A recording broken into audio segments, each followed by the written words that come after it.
Salam people, welcome back to the Wahda Podcast. It's been a minute. Um, man got school and stuff. It's been long. Year 13, especially in lockdown, quarantine and stuff like that. Uni application's been a bit crazy, so I had to put this to a side. But alhamdulillah, we're back. And just before we begin, Ramadan's around the corner. So if you're trying to get a gift for yourself, treat yourself, or get something for someone else, check out Zadori, man. The urban fashion brand, Arabic Confused. They do clothes, hoodies, jewelry, everything, man. If you try and get something from that, sick, bro. And if you want to get a cheeky little discount, use the code Kaamil Ep11, all capital letters. That's for you, cheeky little discount. But anyway, my guy, What you I'm like, saying, bro? Salih. Bro, never see if they don't see How if you they doing, man? being on a podcast, man. You I'm never been on good, a man. podcast? What about you? I'm nervous, bro. I'm always nervous. I'm good, me too, man. Just gotta affirm it. Just gotta affirm it. Innit? There's not one time I'm not nervous. You're the most But I'm confident working silent. man. Oh, How you been, man? alhamdulillah, you know, just getting there, innit? The lockdown's just took Yeah. a toll on everyone, mentally, physically, you know. I mean, I would say I've been gaining weight, but I've been losing weight, so that's a good thing. Same here. So yeah, the first lockdown I gained weight, so I thought, this time let's not make the same mistake. Yeah, So yeah. that's good, man. But yeah, today we're gonna be speaking about quite a important topic, something that's been in the media quite a lot over the last year, but I think it's come back into the mainstream, like in the limelight recently, and that's the topic Yeah. regarding Shamima Begum. I don't know about you, bro, but like I remember when we first heard about Shamima Begum, and Yeah, like, we were both really young at yeah, the time, I'd say 14, 13. It was yeah, years ago. I remember. yeah, the Bethnal Green girls, in it, Yeah, it was two of them, innit? 2 or 3, I think it was 3. Yeah, I think it was 3, yeah. Yeah, that was long. That was like quite, Crazy. When it was was that? Like shocking. It was 2015? like 2015, yeah, so years ago. No way. I'm like, yeah, we're in 2021 now, so time flies really That's quick. crazy to think. When she was 15, she went to Syria. I know it's quite a big thing just to swallow on its own. Exactly. And for me, to kind of think about the way she's kind of being portrayed, I think that's something we need to talk about today, particularly because obviously Yeah. she come back home. I don't know if you saw like the newspaper articles, media. I think there was like a newspaper interview that she did, and she said something about like she wants Britain to give her a second chance. And Yeah. I was a bit. Like, we both have Twitter, yeah. Yeah, That's we not know good. that was not well received at all. Everyone had their thing to say about that. I mean, there's both sides of the arguments to be said, but it's not just a black and white. That's a situation. This about Shamima Begum in general. There's a lot more things that go into it. Mm. Yeah, that's the thing, because I think it kind of opened a can of worms, because it kind of showed. I don't know about you, but like when she was made stateless, it kind of showed me something Yeah, about the state, about the country that we were living as because that's a black and brown very that's illegal. I've got a little man here. people. That's Yo, uh, you can hear. You wanna hear it? Alright, say Assalamu alaikum. walaikum salam. We've got another member of the podcast. Ali, go show Baba this. Yeah, show Baba. Go. Wahda after hours, Yeah, after hours, but you know what? Yeah. When everyone's home. It's Friday night. behind the Everyone's home, scenes. trying to relax. Yeah, Alhamdulillah, yeah. But like I was saying, go for it. that it's not a black and white sort of situation. There's so many factors into play here, which makes the whole thing complicated. Yeah, And a lot of people, I guess, don't really see that when it comes to the Shamima Begum situation. All they see is a brown girl, woman, who just fled to Syria and joined a terrorist organization. That's what they see. There's a lot more factors you have to put into playing all this. There's way more nuance than that, because people think that she just joined ISIS and now she's in the battlefield fighting. But that's actually how people think. But that's being in They don't conversation understand and a lot of it things. I is. feel like I think people don't understand, yeah, that when she went to Syria, she was a child. She was 15, all right? And you got to think about possibly the build up, you could say, to her joining ISIS. She was green. And when you're a child, you meet most like a charismatic person she was speaking to. So when you're speaking to someone like that as a child, you instantly become attracted as a friend towards them, because they make you feel welcomed. And I'd say, as someone who knows what I've never been I've never experienced grooming, but I've researched what grooming is, and to know that she was 100% groomed by people online to join ISIS. She was probably given an idea that ISIS was some utopia, not what it actually was. And as a child, she probably believed it. She did believe it. Other people don't understand that when she went to Syria and she got married and gave birth to children who died and passed away, unfortunately, she was still a child. Like, people don't understand that she's already being treated now as an adult, where she was a child when the majority of things happened. Not only that, one thing that really annoys me is, how the UK has made us stateless. That's an illegal law. Yeah. People have done a lot of worse, not worse, but just as bad things and haven't made stateless. Exactly. And I remember there was a Channel 4 documentary about a white English woman.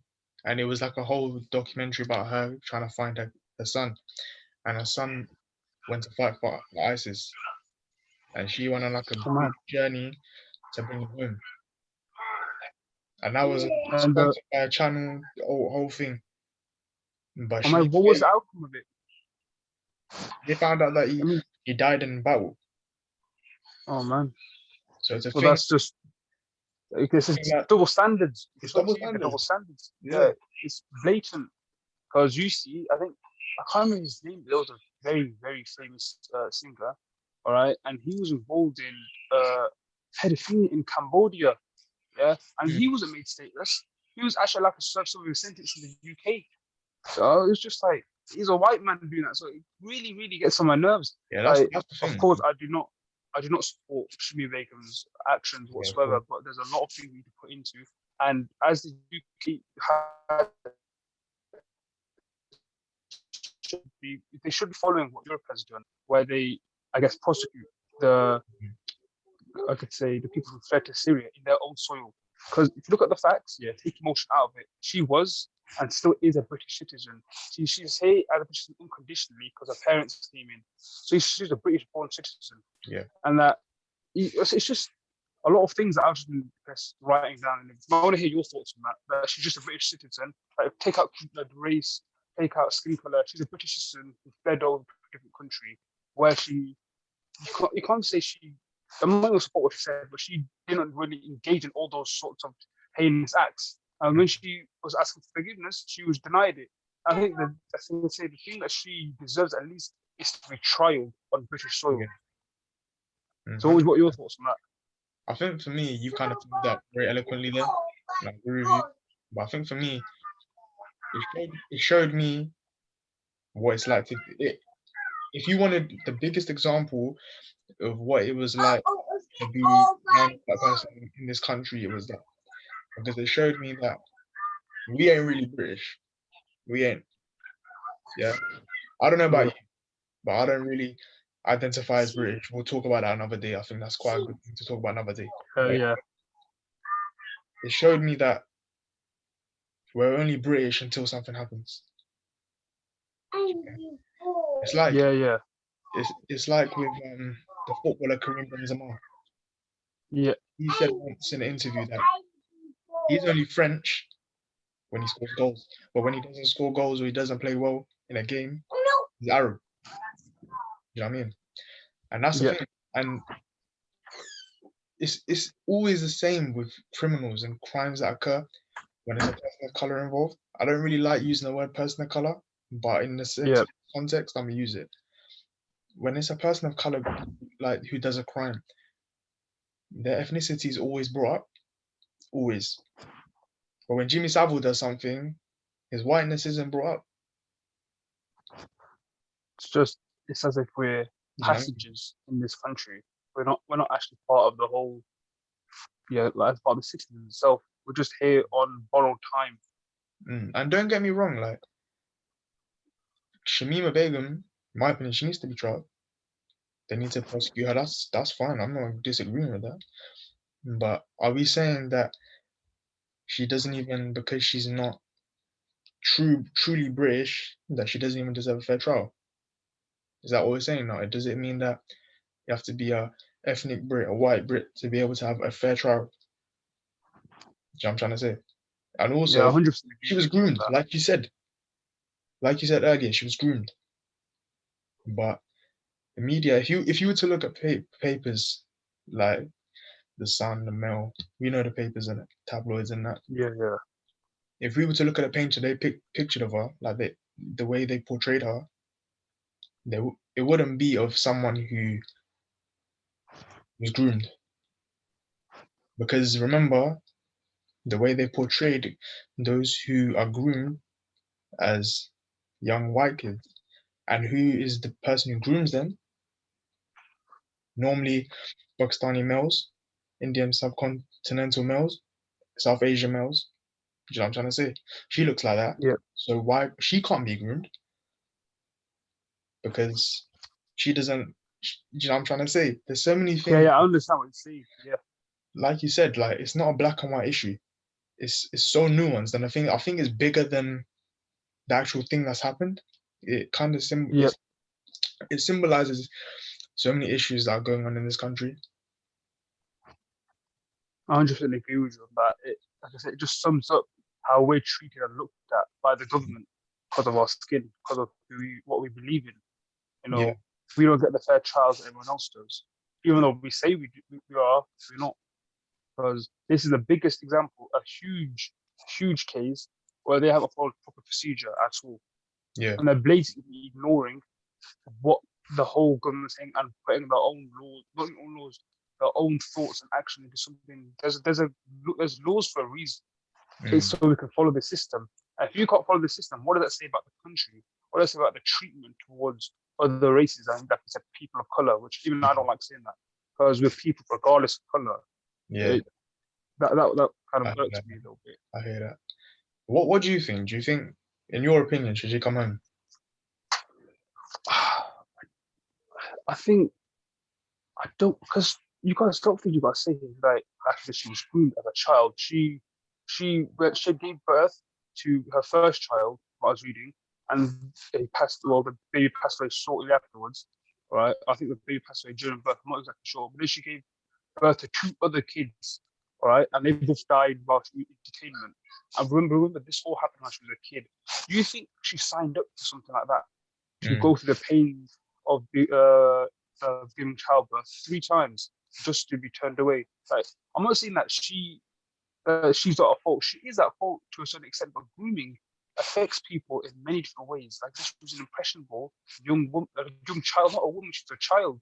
yeah, She wasn't even old enough to register to vote. Think about that. Like, people don't understand that a child was involved, not an adult, not she was just barely a teenager at she this was point. 15, wasn't So she?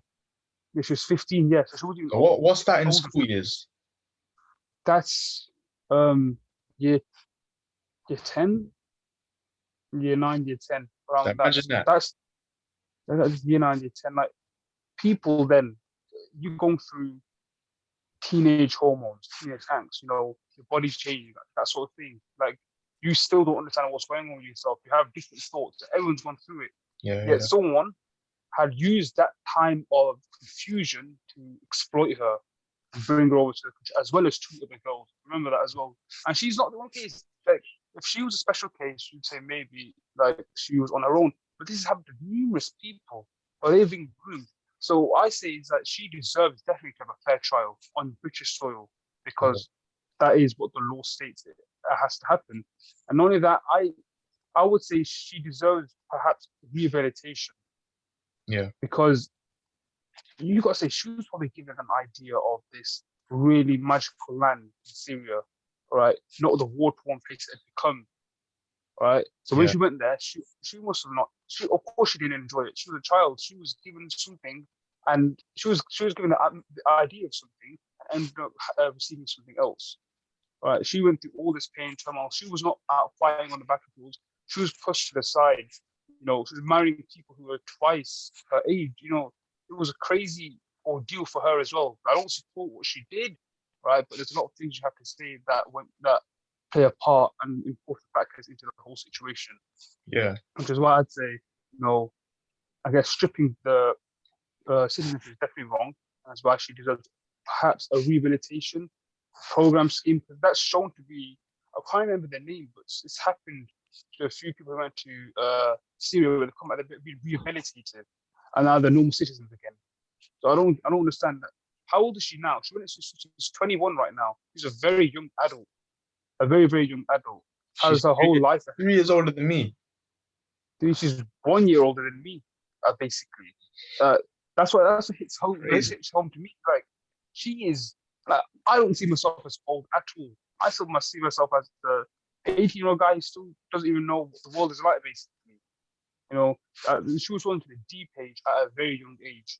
On the deep age, this was something more than the deep age. Yeah. She didn't understand. I don't understand that you got to put as a mind of a child. She's being treated as an adult, right? Where everything she experienced and did was as a child. Mm. So that's why she deserves not. I wouldn't say a second chance, but a chance at rehabilitation to begin with, and then see what goes on from there. Yeah, I remember. So what would you say? What do you think about? Yeah, I remember one thing I'm gonna say is I remember once we were having a conversation with our friend within our friendship group about this, and I'm not gonna say the name of one of my boys because I don't have permission to say that. But he said that to say she comes back and she starts radicalizing other people. Yeah. What then? Just playing devil's advocate. Could you be putting other people at risk of doing the same by bringing her back? I don't know. Well, they've got to look at, I guess. But that's where rehabilitation comes in. Yeah, that's what I'm saying. Because you can't, if she came back, no way she'd be allowed to go in free world justice like that at all. The things she's seen, the things she's experienced, the things that's been put in her head, she most likely had still, I won't say she had these ideas because I can't speak for her, but she's not 100% mentally stable at all. Really, what she's seen. Did you see the interview that she did on TV? The very recent one a couple of days ago, I haven't actually. Now the one time ago. Oh, time ago, yeah, I have. Yeah, you could tell that she's not. You know what I'm trying to say, like. Yeah.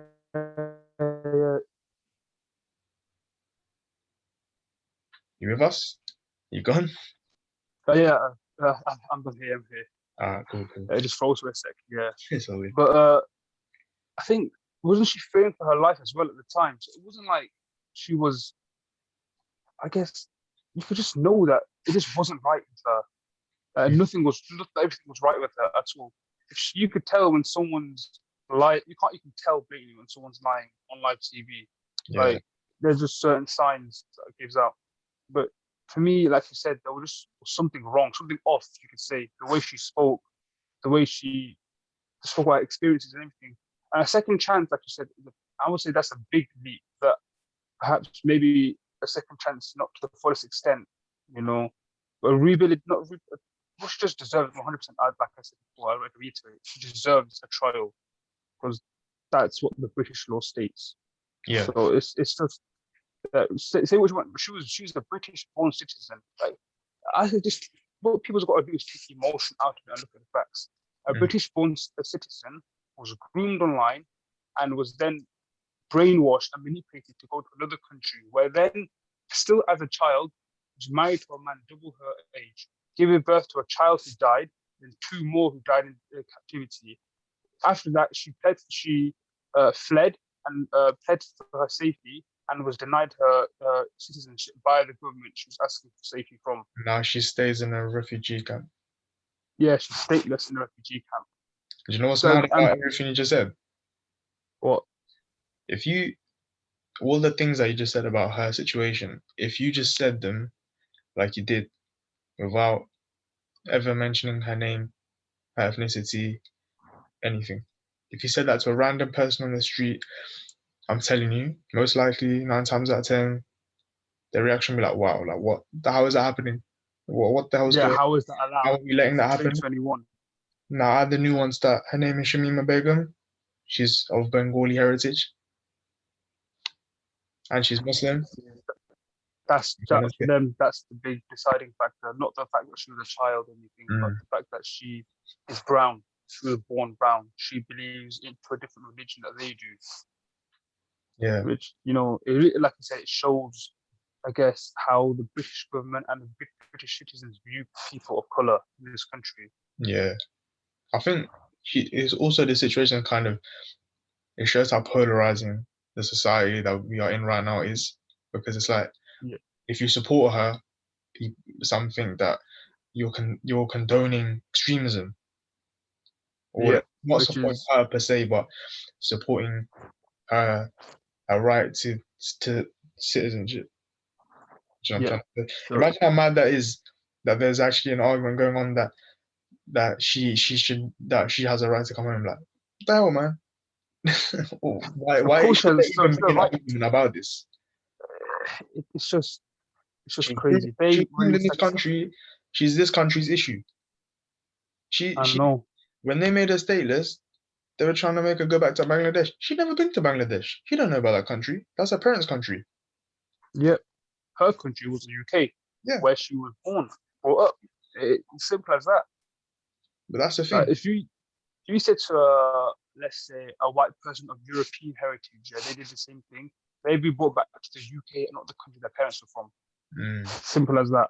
yeah, But it just shows the double standards, like you said, that the government has. We're only British when it's needed to be. Only British when something happens. mm. I think But there then needs to apart be from an that, education. I think people need to be educated about this whole situation because we do live in a very like headline culture where it's like you yeah, just put a headline on the newspaper and you're like, oh, Shamima Begum's a terrorist.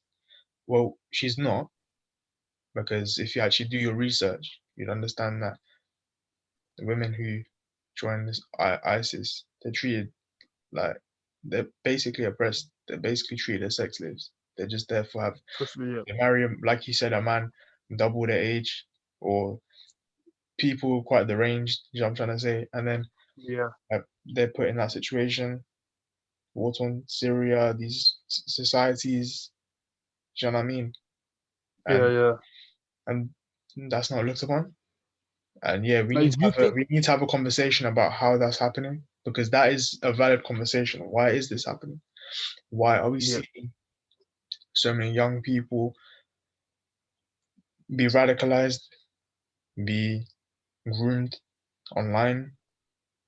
We need to have a conversation about that. I know it's very though as technology and everything evolved, so do the tactics of the criminals as well. They start using different forms and techniques to start, I guess, manipulating people. Like you could say, if you're a young Muslim in the country and all you see is you're a terrorist, you don't belong here. All right, I'm not saying anyone to a terrorist themselves, but these thoughts play in someone's head, and if the right person with the right type of charisma comes along and uses that to make you go to a different country, that needs to be spoken about as well, because you got to say anyone. I can say anyone in this world can be groomed. You may not know it yourself. You could be groomed, but it's the fact that grooming is not obvious to the person, to the victim. Like, and that's another thing. That she is a victim. Still, if you view it like that, she's a victim. Even Mm, though you can't, I guess you can't excuse the fact that she did go to Syria. Okay, that is a big thing. But she's a victim. You don't think she went to Syria just so she could marry someone who was nowhere near her age range and give birth to multiple children while being a child? You think that's the only reason she went? Like it confuses me how people don't look at everything on one sided, but look at everything on both sides of the argument to gain a full conclusion. mm, I want to give an example. When you look at our war, right, not one side is right at all most of the times. yeah, Not world wars, but like civil wars and all that. There's two different sides. People have two different thoughts, two different yeah, like as thoughts of a situation. You look at the soldiers, all right, they might believe one thing, whilst other soldiers might believe another. But if you bring the stories together, it tells you something different. Because what I'm seeing, which is why, like I said, it's a very headline clickbaity society that we live in nowadays, yeah, where these Clickbait. companies will use trigger words, terrorist, just anything, something that will catch the user's attention and the reader's attention to pick up the article. And maybe they'll say something in then where you see how these right-wing newspapers, the Sun, Daily Mail, they love to criticize people of color. It's evident. I mean, everyone knows that at this point.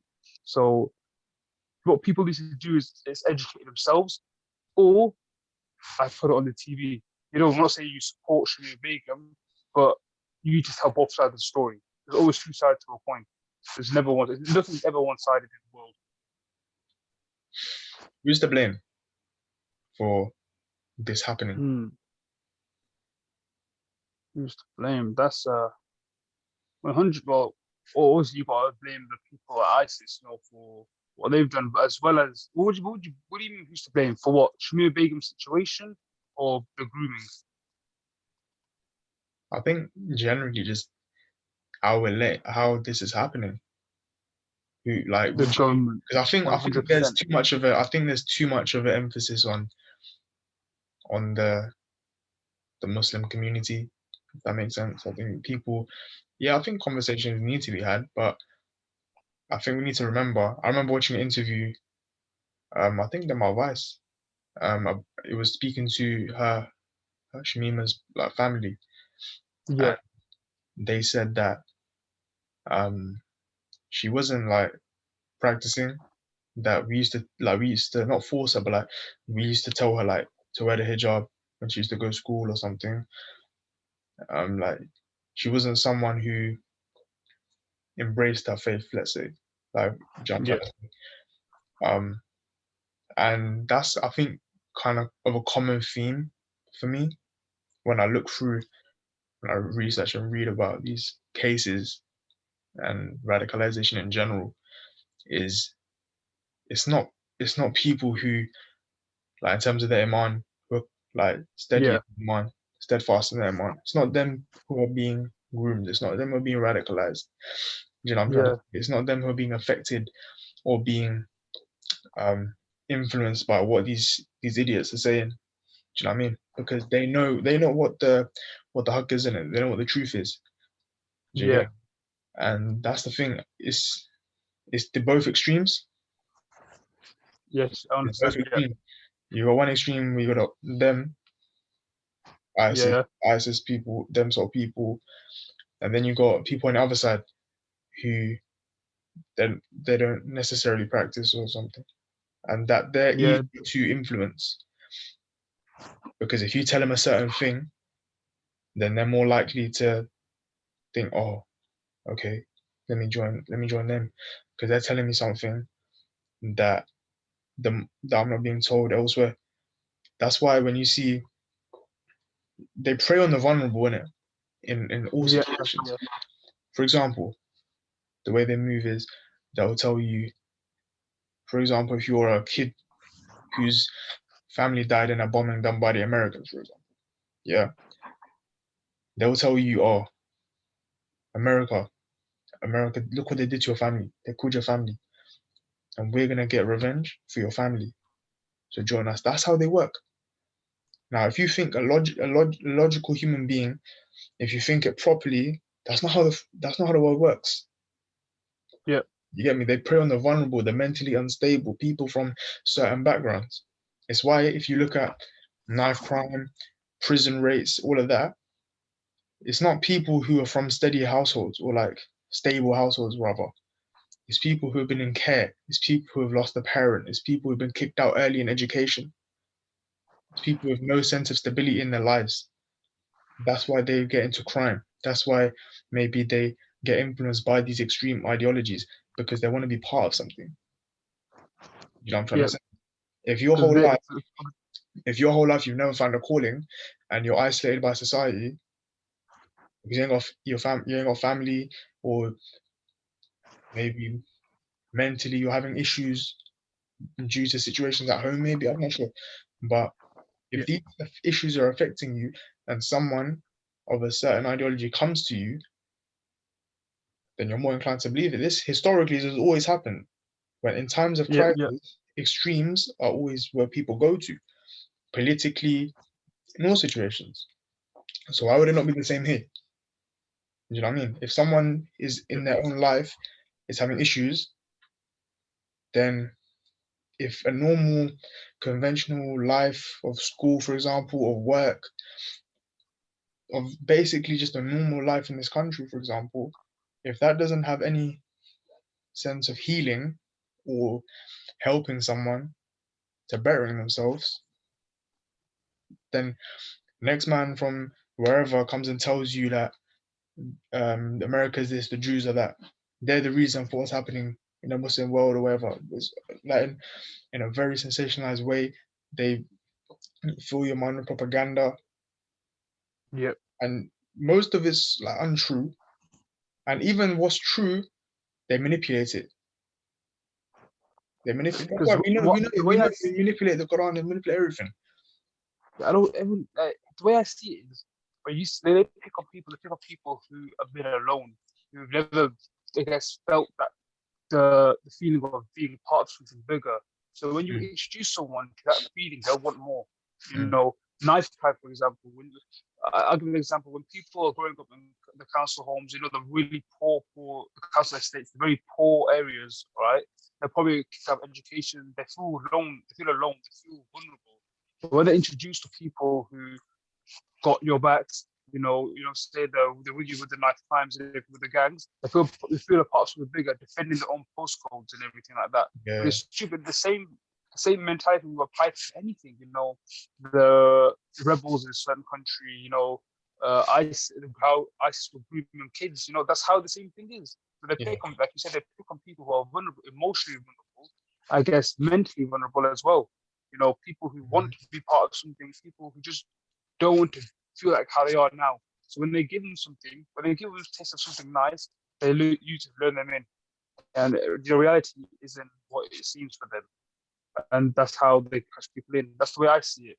So where you start looking at, the root causes of all this, why are people getting groomed? Who are getting groomed? Why?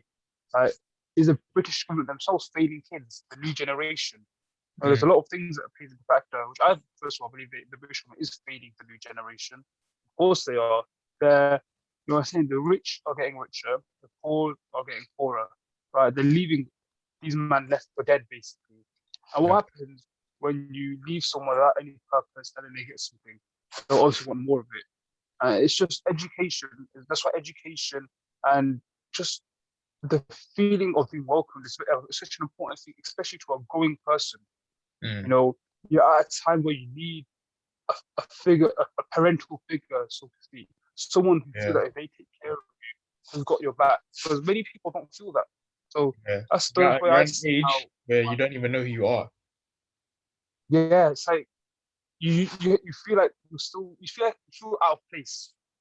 That's how every teenager feels at a certain point, and that's when these people pick on them the most. I hear that. It's like, yes, some people can't be blamed, but it's like you gotta look at the root causes. You can't end the problem by putting a plaster over it. All right, you gotta find out Yeah, why it's coming back. Why do you put a plaster that keeps off? Why do you fix something temporarily? Why did it keep getting destroyed? You gotta find out the root cause of it. These quick fixes that the government thinks they're gonna do, it's not gonna work. The long term overhaul, which affects everyone. You know,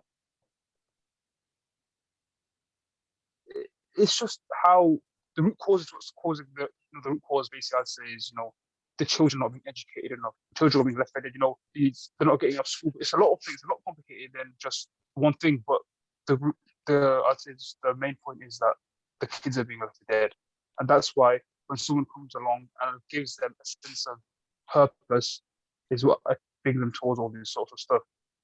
Because you've got to think about a lot deeper to why kids are going to Syria, why kids are joining gangs, why just people are doing stupid stuff nowadays. Why younger yeah, people our age are doing stupid stuff. Because we're at a time where we're changing, we're developing, we're emotionally developing in our brains, we're developing emotionally, we're maturing, or we think we're maturing. So that's when these adults who know what we're going through, who knows what we're feeling and what weaknesses we have, and that's what weaknesses we all go through, and how to exploit them are coming over and taking these people. yeah. I think I want to come to your point about like joining these groups and joining gangs, for example. I think you're right in terms of how there's so many factors because like, I think like we spoke earlier, there's like where you're from, where you grew up, that sort of stuff. There's all these social Yeah, indicators that are reasons for that. Like we've already mentioned, your situation in school, whether you were, it's like majority of the, like I said earlier, majority of the people in prisons in the UK all like were expelled from school. yeah, Yeah? Poverty is another social indicator. Yeah. So socioeconomics is a very important factor as to why people join gangs, for example. But I also think the way people portray, and this again comes to our point about how the media has this double standard, is like yeah, with terrorism, the government released a report like a week or two ago, and they said that the majority of people who are arrested for terrorism are white. But if you said that to a random person on the street, they'd be like, "No, you dumb." Like, they wouldn't believe that. yeah, they're It- Muslims, man. Like, they're Muslims. it's just the way, I said the smallest groups are the loudest ones, which is Yeah, why we get in, I guess, put included with them. You know, I don't really get the percentage of how many Muslims are terrorists. It's like a minuscule number. yeah, Yeah, the half of the population thinks we're terrorists. It's like it's a lot of factors. There's a lot of factors that people think the media love the attention, which is why they prey on this sort of ideal that brown people are Muslims because it captures people's attentions. yeah, They use the current affairs to, I guess, bring in the views, bring in the clicks, bring in the number of people reading it. So yeah, yeah. it's just an interesting thing in general. And like you said about how poverty and education plays a huge role, of course it Yeah. does. If you were educated, if you had the education, you'd understand what is right and what is wrong definitively. There wouldn't be any confusion in your head. Like us two know, okay, we've been educated, alhamdulillah, we've received good education. We know that knife crime is Islam, joining haram, bad in general, it's just bad. Joining gangs are bad. There's no fruits coming out of this. It's just a never-ending cycle of working for someone else, uh, being a pushover. Getting a little bit of money, but then always looking behind your back. What sort of life is that? Which is why people who don't see an end, I guess, to their struggle is why they turn to these things as well. Like, Yeah. there's so many factors. This whole topic could be a podcast on its own, a podcast episode on its own. It really could. That's how The way it's going, it is. complicated. Yeah, it is. Yeah, it went from Shamima Begum to now the root cause. Um, Yeah, it's just a lot of what we might say. Yeah, now Karen, that's cool. I forgot now. It's your debut on a podcast. Trust me. Do well, man. Do well. Yeah, I was just gonna ask you about like you talked about education. Do you think the way we're educated in this country is also a reason why not just like people joining extreme groups, and I'm not just like the ISIS and these sort of groups. I think in general, just like the far right as well, joining groups like the EDL, Britain First, that sort of stuff. Because I think I'm gonna ask you in a minute about what you think, but for me, it's like I think the way we're taught about the UK and the history of the UK is it kind of leads to people when they find out themselves to create a reaction. Because in school, we've been through the school system. What do we learn in history? We learn about Tudors, how many wives Henry VIII had. We learn about the Romans. We learn about the Victorians. But we don't learn about how Britain colonized the whole world. We don't learn Yeah, about how they went into countries and did a whole divide and rule thing. So putting people, brothers and sisters, brothers and brother, neighbor on neighbor, people who for years were happily living together. Look at India, for example. yeah, Look at India, British India. when they went into India. India was, you had Muslims, Hindus, Sikhs living side by side in harmony. Yeah, there's been flashpoints in history and there's been tension, not denying that. But by coming in and creating this divide and rule, and I think that's what's happening now. Sense of divide and rule, divide and conquer, Yeah. where it's us against them. And I feel like coming back to the Shamima Begum thing, I think this is quite evident of that, where it's like Yeah. you're not like us, so you're with them, so we're gonna treat you a certain way. It's like this sort of thing where it's like you've chosen your path, so when you're not gonna get any of the benefits of Britishness because you've chosen your team without looking at the parameters and the nuances of how she came to going to Syria, without even looking Yeah. at all these situations. Because she went against the grain, for example, she loses her identity. You know what I'm trying to say? And I feel like Yeah. with education, particularly, if you, for example, you've never been taught about the British Empire, you've never been taught about, for example, the Iraq War, um, the Gulf War, these sort of things, these issues where geopolitics is present, and obviously like there's been killings of Muslims, for example, and then Yeah. next man on the street comes up to you and says, "Look at how the West killed all these Muslims, our brothers and sisters. Look how they killed them." And you've never heard about this. You've never learned about this at school, nowhere. And this guy's coming to you saying all these things, but in a certain way. Like you said earlier, wars are not fought on one point. Not one person is right. You get me? There's two sides. There's two sides to Yeah. the story, innit? So if one guy Yeah. comes Yeah. to you and says, "Oh, look at what they did," without actually looking at, there's like they say, there's one person's perspective, another person's perspective, and the truth. And this person's giving you the extreme perspective where they're manipulating the truth for their own agenda. In the same way that these sort of people will use, like how these sort of people, extreme in all sense, they will use propaganda, they'll manipulate the truth, they'll manipulate statistics, they'll manipulate anything to suit their agenda. And they'll give you statistics, Yeah. for example, of how many people were killed, X amount of people were this happened to them and that happened to them, and they'll make you think, oh, raw, like, is this how Britain is moving? Is this how they're moving in the Muslim countries? And I'm here, I'm living here, and then that makes you think, oh, raw, like, what am I doing here? Like, these lot are the enemy. That's how they get you to think. Yeah. That's how they get you to think. And in the same way, how the far right would probably move, where it's like, for example, your dad, a white guy, his dad gets laid off at work, loses his job. He's replaced by a West African man, a Ghanaian man, for example. He's probably gonna think the way they're gonna think. They'll be like, "Bro, my dad got fired for this guy. He's not even from here." And this comes into the whole they're stealing our Yeah. job, they're doing this, they're doing that. But actually, they're not, because immigrants in this country have historically done the jobs that natives of this country weren't really doing. Like when I know, for example, my grandparents, when they came to this country, they were working in the factories. They were doing Yeah. hard labor, man. They didn't come here and take the big jobs. They grafted, but pictures painted. You know what I'm trying to say? Yeah.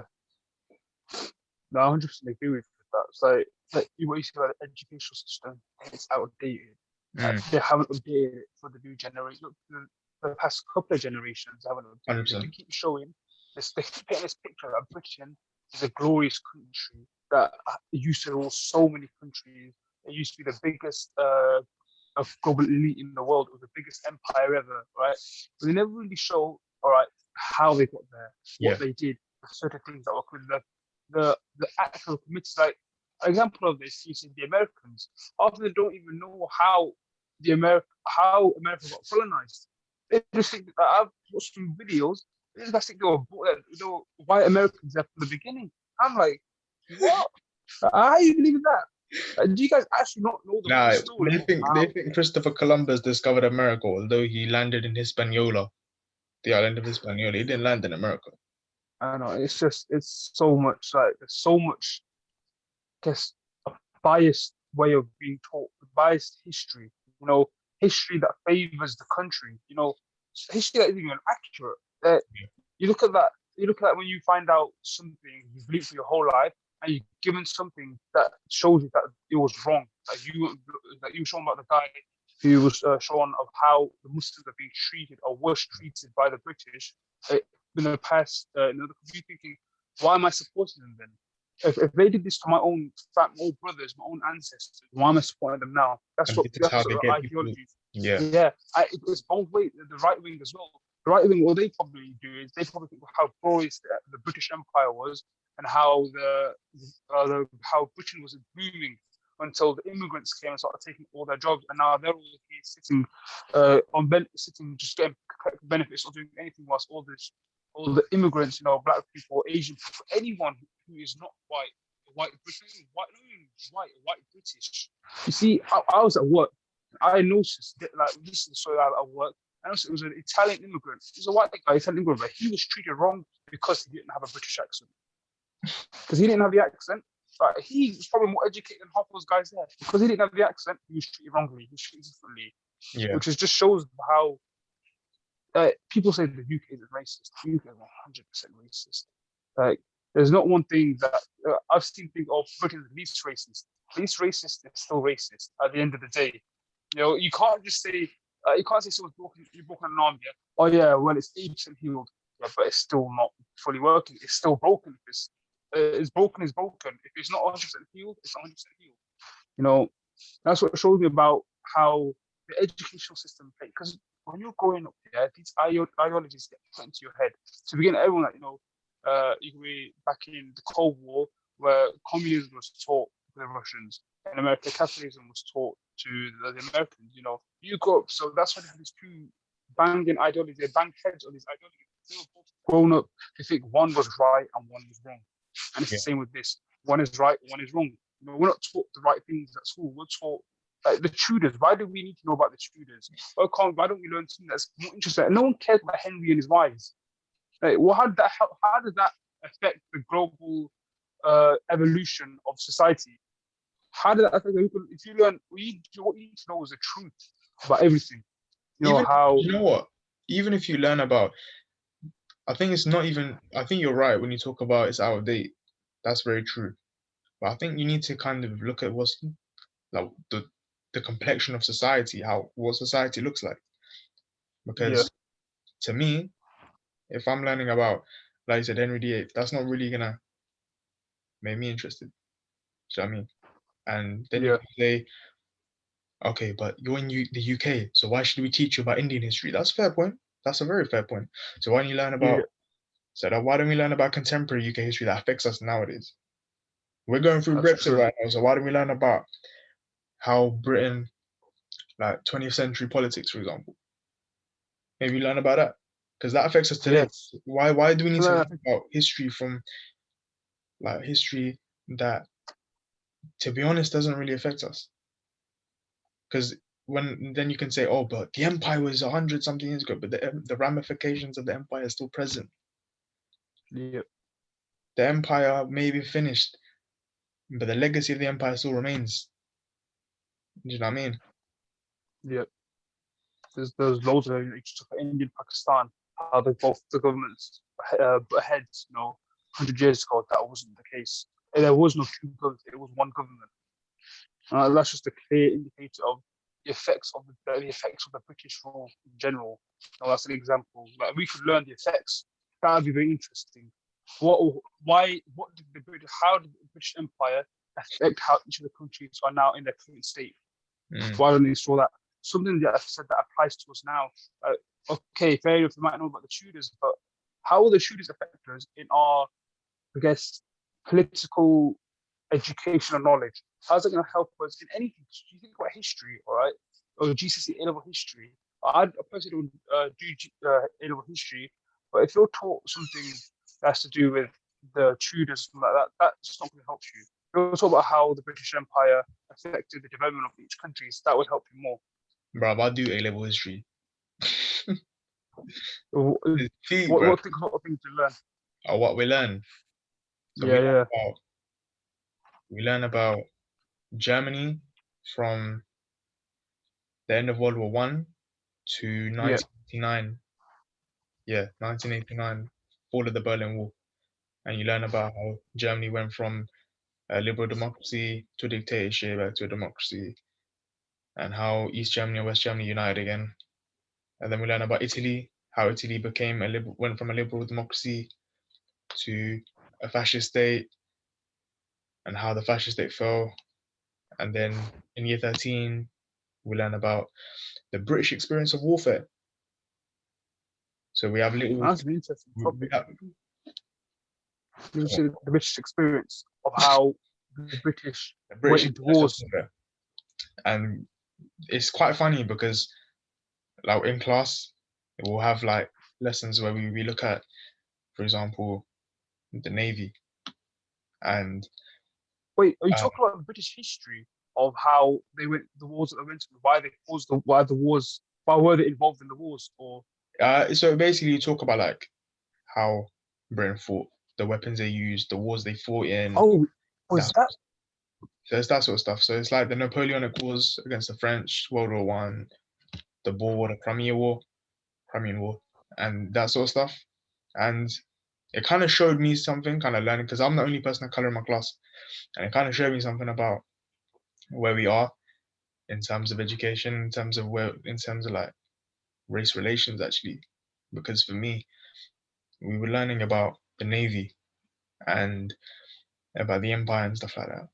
And obviously, people were like, and they're quite proud. Obviously, they're going to be quite proud of the British Empire, mm, what it stood for, because to them, the British Empire was a symbol of dominance, symbol of British greatness.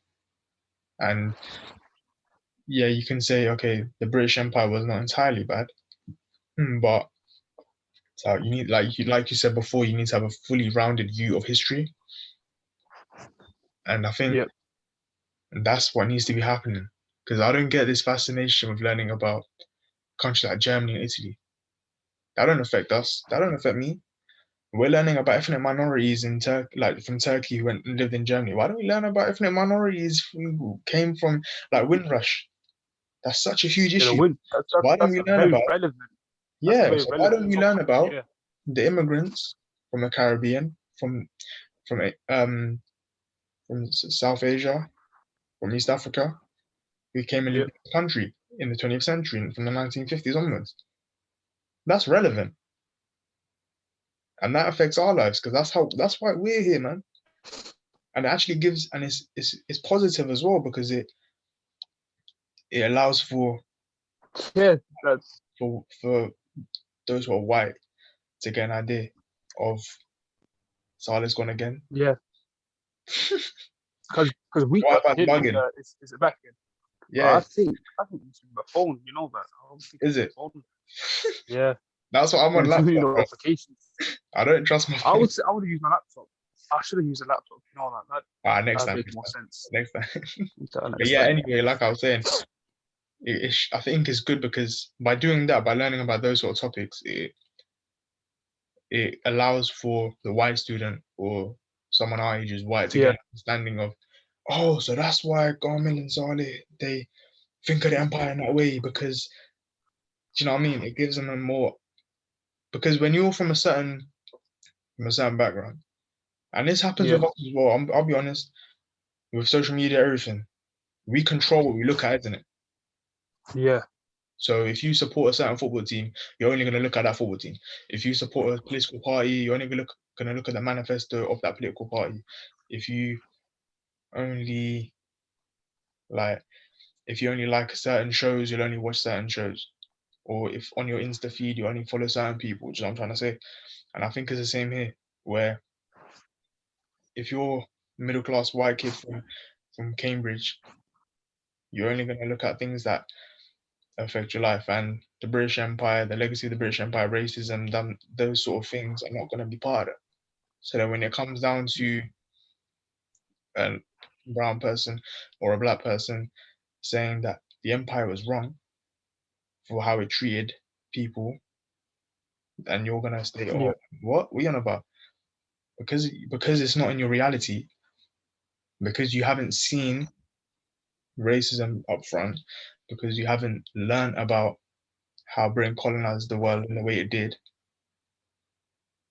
You know what I'm trying to say? How this sort of things happen. Yeah. Of course, you're gonna deny it, and even if you don't deny it, it won't make sense to you. And this is where education comes in. That's a good point, because, like you said, we choose to see what we want to see. Mm. Whereas with education, we're given the picture. So like we want to see it, we're given it. You know, university, like, because you know what I'm saying, the education system outdated. You look at university, you're given the two sides of the story. You may not want to see it, but it's there. It helps you build an understanding. Yeah. Which then excite what people understand is when you speak against a certain thing that they believe in, it's not because we could say we have a full 100% hatred towards it. It's because we know stuff. We've been educated on the topic and learned the heinous things or the bad things that they've committed. And it goes both ways. We're not saying well, every single empire was perfect. Some things, everyone, no one there was 100% right. No one is. Everyone knows that. But it was when you're educated, you know what's more wrong, what's morally wrong, what did they do was morally wrong, because they on purpose don't educate themselves on the bad things of an empire, because they don't want to be ashamed or feel disappointed. And then when you tell them things, they'll say you're not happy about being British, you're not happy, you don't enjoy living in England, you don't enjoy being a British citizen. There's two things to that. First of all right, you're the one telling me I'm not being happy. I never said that. All right, I'm happy to be British. Second of all, I'll give you an example. Why would I sit through and watch England play in the World Cups, in the international football clubs, right? Why would I watch stuff like that? Okay, after you watching France, Portugal, Spain, Germany, you think I'm celebrating it's coming home for England? No way. This is patriotism that we've got. That's what we're doing. It's like you're telling me that I'm not patriot or enjoy the country. Oh, I'm putting myself to the torture watching this. I'm watching those semi-finals and everything, bro. It's like, but it's the quarterfinals, semi-finals, you know. It just annoys me that, you know, we could be saying France is coming home. We could be saying French, you know, I'd 100% rather support the French football team, right? But I'm so here we are supporting England. Because we're born in England. It's like an obligation that we feel British. And that's how we support England. That's what I don't understand. That we were born in British. What makes us any less British? No, I went to Tesco when I was young. I went to Lidl, I went to Morrison's. So like I went to, I don't know, other countries. I'm a bit waffling there. I only shopped, but yeah. It just annoys me. Like, who angered you? Who angered you? I'm just thinking about why we support England, man. I was thinking about the other day. I was just thinking why Grealish is in the You're speaking like you're a match of the day. I could have watched the French game. I could have watched the Dutch game. we watched England. It's just like there's a reason, because we're British. Because we were born in Britain, we have that sense of belonging towards the British culture, towards English culture. So you don't say to us that we're not proud to be British. It's not that.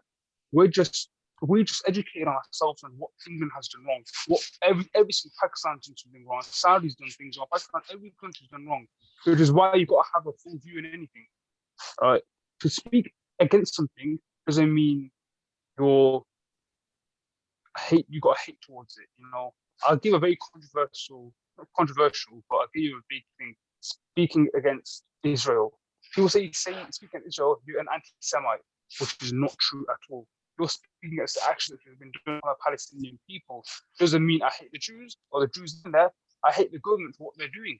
I don't enjoy what they're doing. Like what they're doing, how they oppress the Palestinians is a different thing. Doesn't mean I hate the people living there. It's the same sort of thing like that. Yeah, that's true. That was my rant going on there. That was a proper rant. You're natural, man. This ain't your first. This ain't your first rodeo. It is, bro, man. I'm nervous. I'm still nervous. Yeah, man. I think it's before Salaih starts shaking. I think it's a good time to end the podcast. No, it was a good podcast, man. Thank you for coming on, man. It's been a pleasure. I think I knew this is something that's like you're quite passionate about. To think that we went from talking about Shamima Begum to where we are now, to Salaih talking about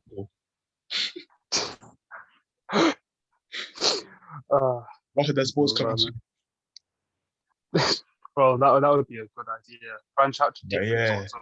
before Yeah, we finish, I just wanted to say a few things about what's coming soon. Like at the start of the show, I was just kind of saying that it's been a bit of a tough year for us in terms of like with school, with lockdown and stuff like that. Um, Obviously, it's kind of hampered our like productivity in terms of making shows for you all to kind of watch, to kind of get involved in. But inshallah, we've been in the background. We've actually been planning a few things. Salih, we got a show coming soon. That's gonna be jokes. inshallah, man. It's gonna be. I'm excited for Friday and chill, yeah. that. That's Yeah, gonna be jokes. bro. Come on, bro. You got your PS5 ready? Yeah, I'm loving on that. Is it? I've been practicing. Yeah. Oh, I've been you're getting ready, practicing. yeah. Yeah, Yeah, man. we got that coming soon, inshallah, people. Friday and chill. It's gonna be a new show. Added to the roster. Is featuring man like Saleh next to me right here and myself. It's gonna just be quite a chilled out show. We won't have my man getting on a rant. We'll kind of talk about issues that kind of affect us as well. Whilst, Yeah. whilst enjoying a game of FIFA, Saleh. Whilst you get battered, bro. We'll see. We'll see who's going on who's Yeah, losing. we'll see. We'll see. But yeah, Hopefully. there's lots coming soon, inshallah, people. So watch this space. We got we're planning a show for the sisters as well. But that's a project solely done by the sisters. So that's something to watch out for. I got high hopes for that. Potential for that's exponential. So see that coming inshallah as well. But yeah, man. So I love for coming on, bro. It's been a pleasure, man. No, all mine, bro. All mine. Love, man. I Love. enjoyed And yeah, speaking about this topic. pleasure, bro. Pleasure. And yeah, I'm kind of trying to make this podcast like we want to hear what young Muslims are saying. So if you want to get involved, speak about topics that and issues that affect you, please don't hesitate to DM us on Instagram at team_Wahda. Yeah, this podcast will be on YouTube, Spotify, Apple Podcasts, unless Saad is ranting about England football team and that gets us cancelled. Unless it gets us cancelled, inshallah, I'll be on all those platforms. Inshallah. But yeah, Jazakallah people. Till next time. Assalamu alaikum wa rahmatullahi wa barakatuh.